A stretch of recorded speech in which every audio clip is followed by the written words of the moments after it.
কৃষ্ণ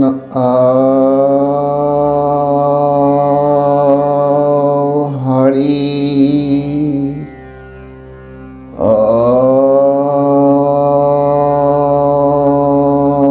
ৰাম কৃষ্ণ শংকৰ গুৰু হৰি ৰাম ৰাম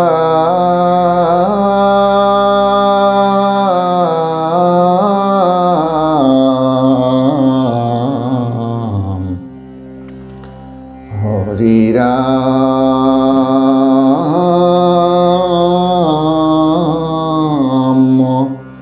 ৰাম ৰাম।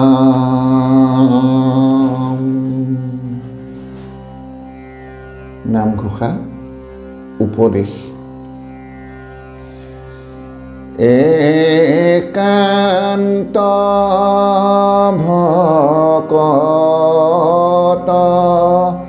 হৱে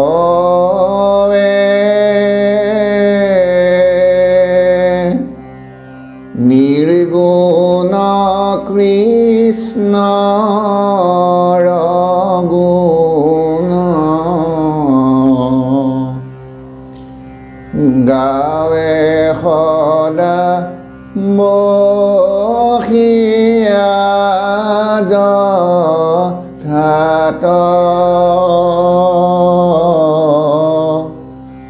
বৈকুণ্ঠকো পৰিহৰি যোগীৰ হৃদয় এৰি থাকা হৰি সাক্ষাতে তথাত থাকা হৰি সাক্ষাতে তথাত।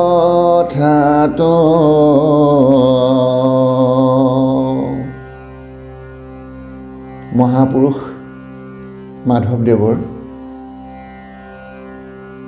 তেখেতৰ সৃষ্টি নামঘোষাৰ উপদেশৰ এই ঘোষাজনাৰ আমি যদি সৰল ভাঙনি চাবলৈ যাওঁ তেতিয়াহ'লে আমি এনেদৰে বুজিম, একান্ত ভকতসকলে যি স্থানত বহি সদায় নিৰ্গুণ কৃষ্ণৰ গুণানুকীৰ্তন কৰে সেই স্থান পৰম পবিত্ৰ। নিজ নাম লোভী ঈশ্বৰে বৈকুণ্ঠ ত্যাগ কৰি আনকি যোগীৰ হৃদয় ত্যাগ কৰি আহি সেই স্থানত অৱস্থান কৰে। আৰু যদি আমি এই শব্দসমূহৰ অৰ্থ বিচাৰিবলৈ যাওঁ তেতিয়া আমি একান্ত ভকত কিনো আমি তাক যদি বিচাৰি যাওঁ তেতিয়াহ'লে আমি পাম, একান্ত ভকত কাক কয়? যিজন ভকতে সকলো দেৱ দেৱতাৰ পূজা সেৱা পৰিহাৰ কৰি একমাত্ৰ ঈশ্বৰ কৃষ্ণৰ চৰণতে শৰণ লৈ সকলো কামনা বাসনা জলাঞ্জলি দিয়ে আৰু ঈশ্বৰৰ গুণনাম শ্ৰৱণ কীৰ্তন কৰিয়েই যি পৰমানন্দ সুখত মজি থাকে তেওঁৱেই একান্ত ভকত। নিৰ্গুণ কৃষ্ণ, এই নিৰ্গুণ কৃষ্ণ আমি যদি অৰ্থ বিচাৰি শব্দ অৰ্থ বিচাৰি যাওঁ আমি তেতিয়া পাম, যাৰ শৰীৰত সীমাহীন গুণে আশ্ৰয় কৰি আছে, নিজ সৃষ্ট মায়াৰ বলে যিজনে অনন্ত গুণ প্ৰকাশ কৰি সৃষ্টিক ধাৰণ কৰি আছে, যিজন এই সমস্ত গুণৰ সৃষ্টিকৰ্তা হৈও কোনো গুণত আবদ্ধ নাথাকে,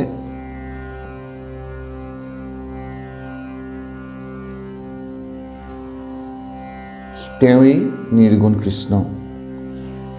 আৰু ইয়াত এটা শব্দ আছে, গাৱে সদা বসিয়া যথাত।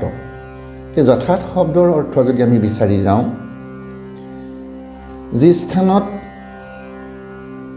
যথাত শব্দৰ অৰ্থ যি স্থানত, আৰু যদি বৈকুণ্ঠক পৰিহৰি বুলি চাবলৈ যাওঁ, বৈকুণ্ঠকো এৰি যোগীৰ হৃদয় এৰি শব্দৰ অৰ্থ যদি আমি চাবলৈ যাওঁ, যোগীসকলে নিজ হৃদয়তে পৰমাত্মাক ধ্যান কৰে।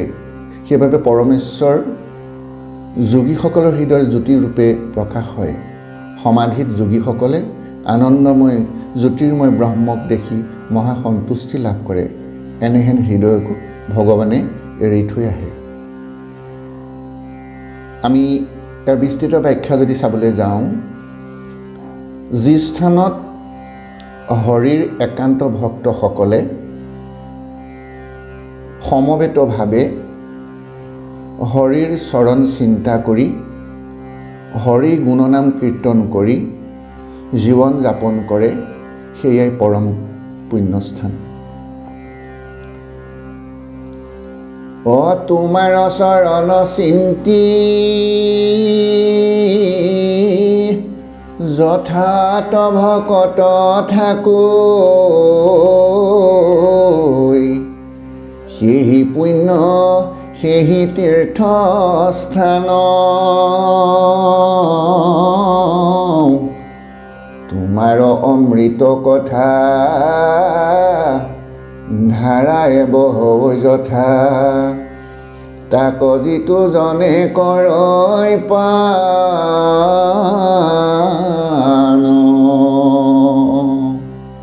এয়া কীৰ্তনৰ বেদস্থিতিৰ এক পংক্তি।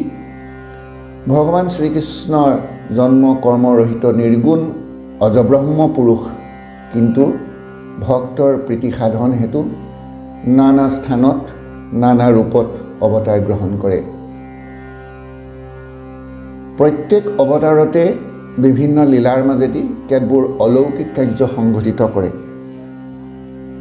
সত, ৰজ, তম তিনি গুণেৰে আবৃত্ত জীৱসমূহে নিৰ্গুণ কৃষ্ণক উপাসনা কৰাৰ উপায় হিচাপে ভগৱানে এই গুণময়ী লীলাসমূহৰ সৃষ্টি কৰে।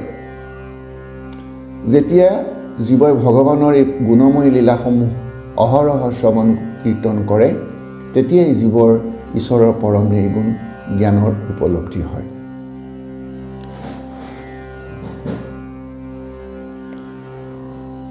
শ্ৰী মাধৱদেৱে তেখেতৰ বৰগীতত ইয়াকো উল্লেখ কৰিছে, নাহি জন্ম তোমাৰ তথাপি জন্ম ধৰা, সুহি জন্মে জীৱৰ জনম দূৰ কৰা, সহজে অকৰ্তা কৰ্ম কৰা অপৰ্যন্ত, সুহি কৰ্মে জীৱৰ কৰ্মৰ কৰা অন্ত, তুমি প্ৰভু নিৰ্গুণ গুণেৰ সীমা নাই, নিৰ্গুণ হৈ জীৱ সুহি গুণ গায়।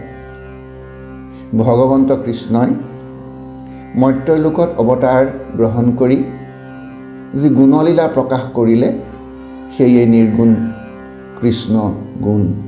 একান্ত ভকতসকলে কৃষ্ণৰ এই গুণলীলাকে মহা শ্ৰদ্ধাৰে শ্ৰৱণ কীৰ্তন কৰি থাকোঁতে তেওঁলোকৰ হৃদয় কামনামুক্ত হৈ পবিত্ৰ হয়।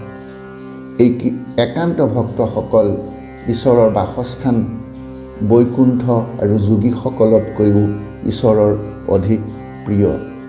কীৰ্তনত মহাপুৰুষ গুৰুজনাই লিখিছে, ই নাৰদত বিষ্ণু আসন্ত কৈ, বৈকুণ্ঠতময়ী নাথাকৈ,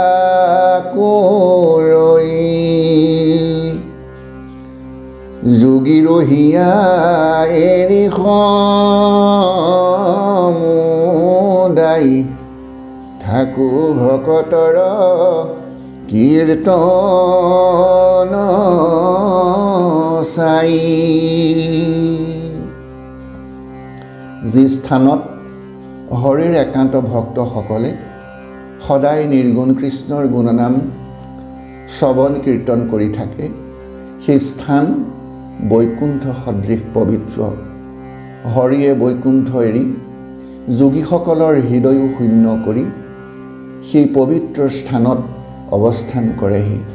মহাপুৰুষ মাধৱদেৱে এই ঘোষাটিৰ জৰিয়তে একান্ত ভক্তসকলৰ প্ৰতি থকা ভগৱানৰ গভীৰ প্ৰেমৰ কথাকেই প্ৰতিপন্ন কৰিছে।